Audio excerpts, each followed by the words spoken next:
बिस्मिल्लाहिर्रहमानिर्रहीम। अस्सलाम वालेकुम। कुरान इसलिए नाजिल हुआ ताकि हम रास्ता पा सकें, हम जान सकें कि हमारा रब हमें क्या सिखाना चाहता है, किन चीज़ों से रोकता है और किस रास्ते की तरफ बुलाता है।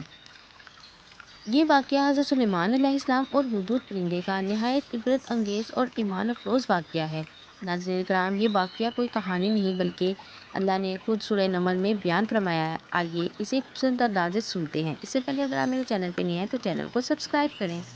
एक दिन हज़रत सुलेमान अलैहिस्सलाम अपनी फ़ौज के साथ बैठे थे। एक अजीम लश्कर, जिन्नात, इंसान और परिंदे सब हाजिर थे, हर एक अपनी सफ़ में अपने काम में मशगूल।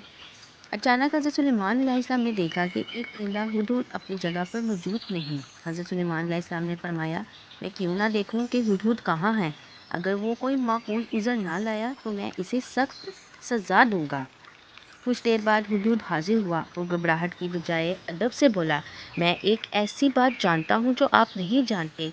मैं सबा यानी यमन की एक कौम से खबर लाया हूँ। वहाँ एक औरत हुकूमत करती है जिसके पास सब कुछ है और इसका तख्त बहुत अजीम है, मगर अफसोस वो और इसकी कौम सूरज की इबादत करती है, अल्लाह की नहीं।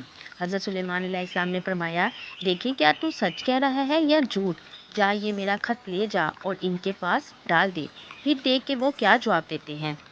जब हुदहुद परिंदे ने हज़रत सुलेमान अलैहिस्सलाम का खत मलिका सबा के सामने डाला तो वो हैरान रह गई। एक ऐसा खत जिसकी इब्तिदा ही अल्लाह के नाम से थी।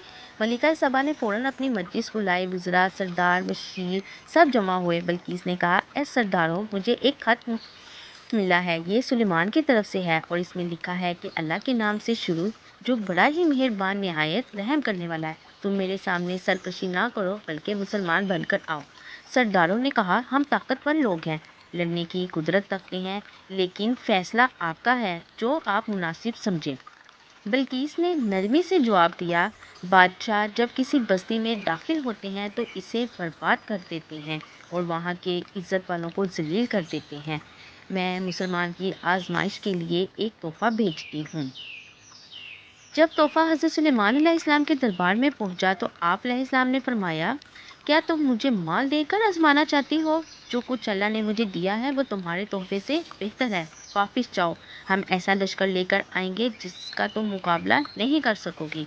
ये खबर सुनकर मलिका सबा लरज़ गईं। इसे अंदाज़ा हो गया कि ये बादशाह नहीं अल्लाह के नबी हैं। इसने खुद सफ़र किया और हज़रत सुलेमान अलैहिस्सलाम के दरबार में हाजिर हुई।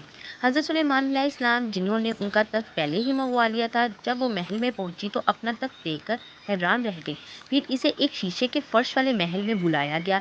जब इसने फर्श देखा तो इसे पानी समझा और अपने कपड़े समेट लिए। हज़रत सुलेमान अलैहिस्सलाम मुस्कुराए और फरमाया, ये शीशे का फर्श है। तब मलिका सबा ने सर झुका दिया और कहा, ऐ मेरे रब, मैंने अपनी जान पर जुल्म किया और मैं सुलेमान के साथ अल्लाह रब्बुल आलमीन के आगे सर झुका देती हूँ। यानी वो ईमान ले आई, इसने सूरज की पूजा छोड़ दी और सिर्फ एक अल्लाह की इबादत कबूल कर ली। नाज़रीन कराम, अल्लाह की हिदायत जिस दिल को मिलनी हो वो मिलकर रहती है। इल्म, हिकमत और इखलास ही इंसान के दिल बदलते हैं, तलवारें या जंगें नहीं। और सबसे बढ़कर ईमान कभी भी ज़बरदस्ती नहीं बल्कि दिल के यकीन से पैदा होता है। वीडियो अच्छी लगी हो तो मेरे चैनल कुन फाया कुन को सब्सक्राइब करें, बेल आइकन ऑन करना ना भूलिए।